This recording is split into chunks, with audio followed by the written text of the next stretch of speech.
जय भारत साथियों। आज हम लोग जिला गाजीपुर में, क्षेत्र पड़ता है डबरिया, ग्राम सभा है प्रहलादपुर। यहाँ पर एक बौद्ध विहार बन रहा है, तो जस्ट इसी के सामने हम लोग खड़े हैं। आइए अंदर का आपको दिखाते हैं कि क्या कैसे है, क्या बन रहा है। आज सामने देख रहे हैं कि गेट है और लिखा हुआ है।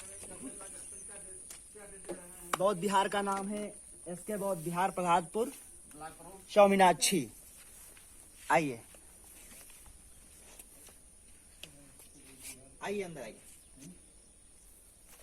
आपके इसके बौद्ध विहार प्रहलादपुर दिल्ली सामने आपके यहाँ बौद्ध विहार पे भंतेगण और यहाँ पर जो भी निर्माण का कार्यभार देख रहे हैं या करवा रहे हैं, जिनके नेतृत्व में हो रहा है, सभी बैठे हैं। तो हम इस बौद्ध विहार का और यहाँ के स्थानीय जो दिशा दशा है उसके बारे में जानेंगे सर से। तो सर आपका नाम, आपका परिचय। खड़े हो जाएं। नहीं, बैठे रहे। बैठे सर, बैठे रहिए। केपी मौर्य, कन्हैया प्रसाद मौर्य, जी प्रिंसिपल सरस्वती इंटीग्रल टाला चंबोली। जी। आप ये जो बौद्ध विहार बनवा रहे हैं तो लोगों के सहयोग से बनवा रहे हैं या अपना व्यक्तिगत खर्चा से?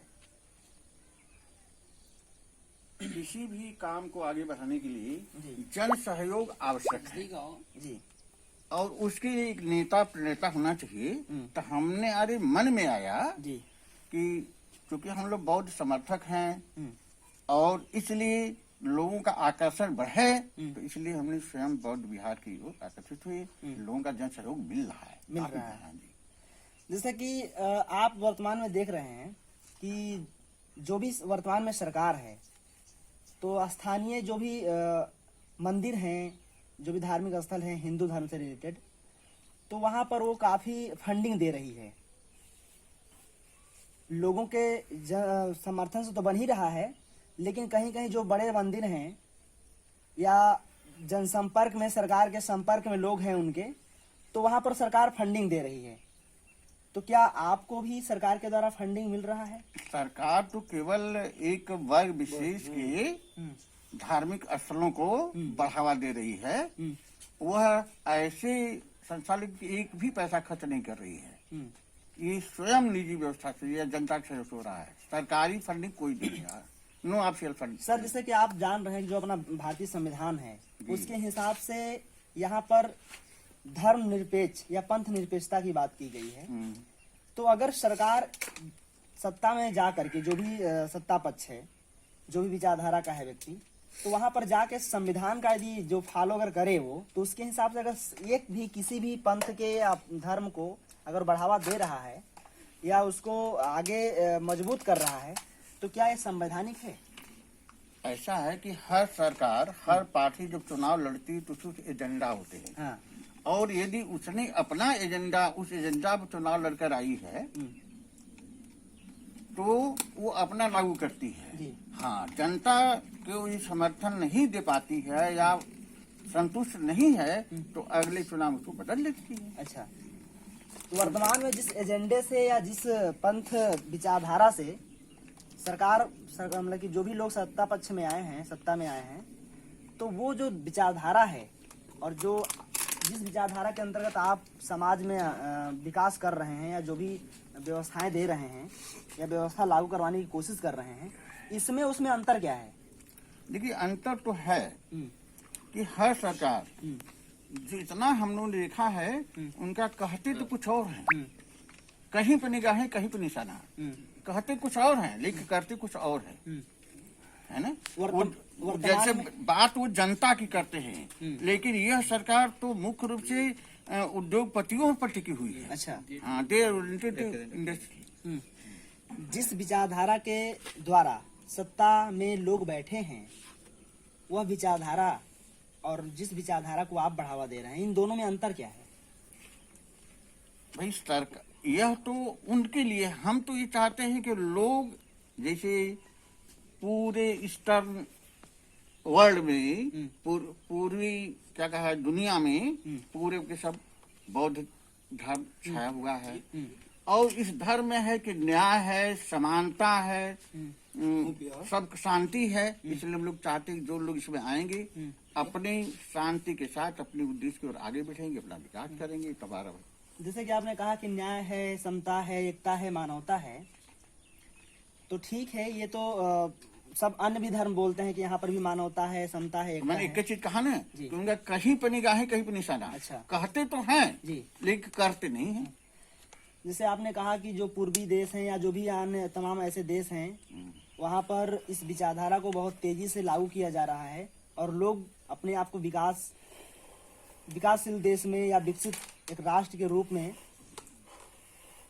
स्थापित कर चुके हैं इस विचारधारा के अंतर्गत। तो ऐसा इस विचारधारा में क्या है कि इससे लोग काफी मजबूत हो जा रहे हैं? देखिए, यहाँ पर पहली चीज जो है, इस पार्टी वाले या इस तरह के लोग वह कहते कुछ है, सिखाते और अपनी बात करते हैं। जब जनता की बात आती है तो चुप हो जाते हैं। सर, ये जो आप बौद्ध विचारधारा है, बौद्ध धर्म की जो विचारधारा है, यह मानव को क्या सिखाता है? Equality, peace, justice.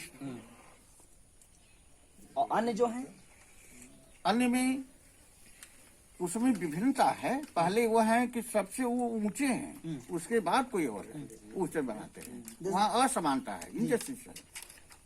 तो असमानता है और इस यहाँ पर समानता है, मानवता है।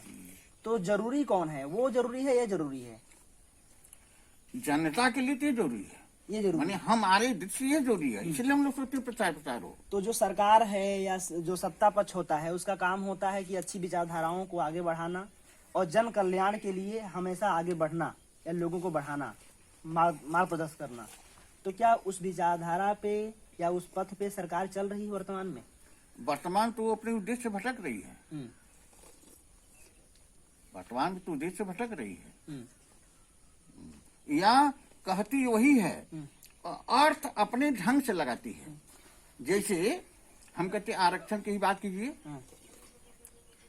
वो अपने ढंग से कर देते हैं कि भाई हमने आरक्षण नहीं मांगा, तुमको आरक्षण नहीं चाहिए।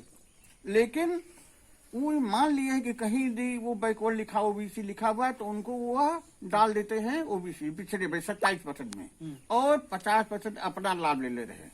अभी जो नीतियां सब हो रही, टीचर्स में होने जा रही है, वो केवल फॉरवर्ड सवर्ण उसमें 50% लाभ ले लिए और बैकवर्ड को सीमित कर दिया 27%। ऐसा क्यों कर रहे हैं वो?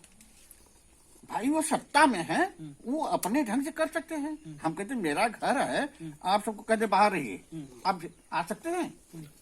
नहीं, तो आप आ आखिर सकते हैं? उसके पीछे क्या कारण है? वो ऐसा क्यों कर रहे हैं? क्यों कर रहे हैं? हाँ। इसलिए कि उनको वह एक वर्ग को ज्यादा संतुष्ट करना है, उससे वो आए हैं। हाँ। स्वार्थ की राजनीति हो रही है। स्वार्थ की राजनीति हो रही है। अच्छा, वो एक वर्ग को ज्यादा संतुष्ट कर रहे हैं। कहने के लिए कहते हैं कि सबकी सरकार है। समता विषमता बनाए रखना चाहते हैं, मतलब कि जो विषमता है, समता ना, मतलब कि ना ला करके विषमता बनाए रखना चाहते हैं। अरे विषमता रहेगी, लोग लड़ते रहेंगे कुछ, तभी तो उनको। सर, अक्सर देखा जाता है तमाम पॉलिटिशियन अब फ्रंट पे लेकर आओ, दूर से लो, यहाँ पे दोनों का मतलब आ जाए फोटो, या इधर से ले लीजिए। ये पॉलिटिशियन आते हैं सर, वो कहते हैं धर्म निरपेक्षता की बात करते हैं। मोदी लगातार एक धर्म को प्रमोट कर रहा है, लगातार, और उसको धर्म कहें या संप्रदाय, ये आप अच्छे तरीके से जानते हैं। इसमें जो किसी भी स्तर पे मानव हित में नहीं है, मान लेते हैं लोग, थोड़ा सा उनकी भावनाओं की बात आ जाती है, उनकी श्रद्धा की बात आती है, इसलिए हम सम्मान करते हैं, चलो ठीक है, अपना जी रहे हैं, पल रहे हैं, गुट गुट करके। लेकिन कहीं ना कहीं अगर उस आइडियोलॉजी में मानते हैं तो लोगों का लगातार शोषण होता है। और नेता जो होता है वो समाज का एक तरीके से जनक होता है कि अगर नेता सही हो जाए, जैसे सम्राट अशोक महान थे, वो जो छवि उनके अंदर थी, उस छवि के आधार पर उन्होंने क्या किया, एक अखंड भारत का निर्माण किया, प्रियदर्शी कहलाए। और बंद करो कैमरा, फोटो लेना भी नहीं, थोड़ा दूर से लीजिए, यहाँ से पूरा ही जो साथ थोड़ा क्लोज आ जाइए प्लीज।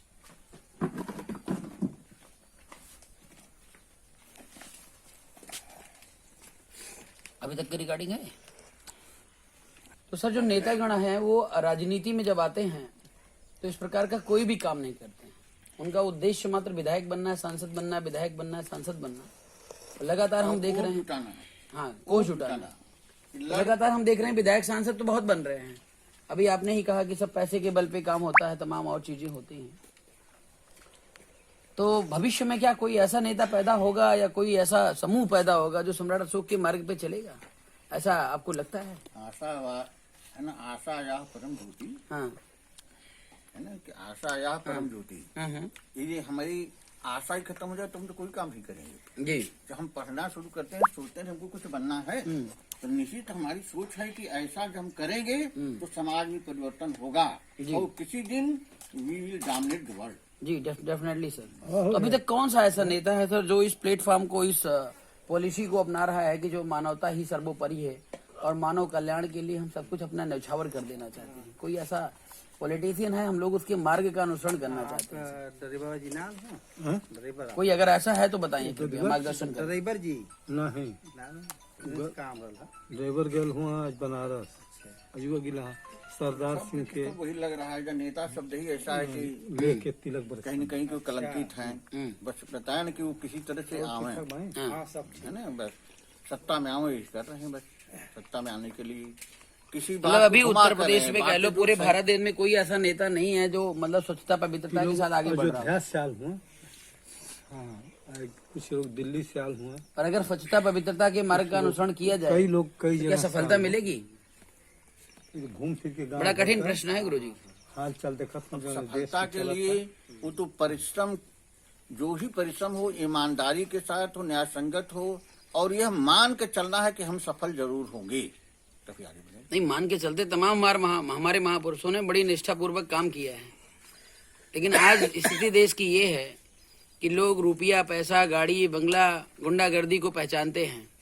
अगर आप वो काम नहीं कर पाते हैं तो लोग आपको वोट और सपोर्ट भी नहीं करेंगे, 1 रुपया भी नहीं देंगे। हाँ, कुछ ऐसा तो लग रहा ऐसी है। स्थिति में जो है देश किधर जाएगा? हमारा ये कहने का मतलब है कि सत्य के मार्ग पर चलना कहीं हमारे लिए विनाशक तो नहीं हो जाएगा कि पूरी जिंदगी जो है असफल हो जाएगी और लोग सुनेंगे नहीं।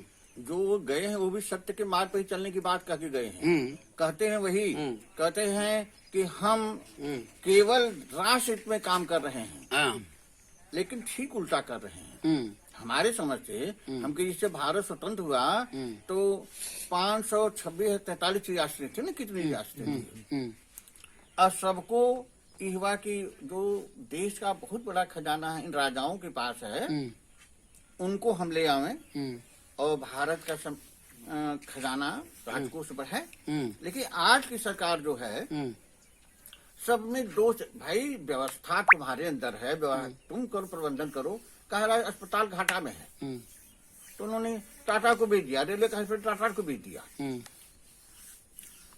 ये जो एयरपोर्ट है अडानी को भेज दिया। ये जो अपने आदमी हैं उद्योगपतियों को बेच रहे हैं, कह रहे हम जनता के लिए काम कर रहे हैं, लेकिन वो अपने लिए एक सिंडिकेट तैयार करते हैं कि हम जहाँ कहीं रहेंगे हमारे पीछे पैसा खर्च करते रहेंगे ताकि हमारी राजनीति बनी रहे। मतलब अपना जेब भरता रहे, बाकी से कोई मतलब नहीं। जेब भरे चाहे ना भरे, भाई ऐसे भी नहीं कहा सकता कि वो जेब भरने की बात करते हैं। हम कहते हैं मोदी पर यह आरोप तो नहीं लगा सकते, आरोप नहीं लगा सकते। जेब भरने वाला हमने देश की जीडीपी 0 है साहब, आप कह रहे हैं आरोप नहीं लगा सकते। बीवी बच्चों को, बीवी बच्चे नहीं है, लेकिन बात बीवी बच्चे की नहीं होती ना सर, पूरा देश तो लेकिन उनका, यह कि पूरा जो पैसा पूरा देश तो उनकी वो अपने संतान है। लोगों को बांट रहे हैं। ये तो सही बात है हाँ। कि जो हम अडानी को बांट रहे हैं, अडवाणी को बांट रहे हैं, अंबानी को बांट रहे हैं, तो अपने लोगों को ही बांट रहे हैं।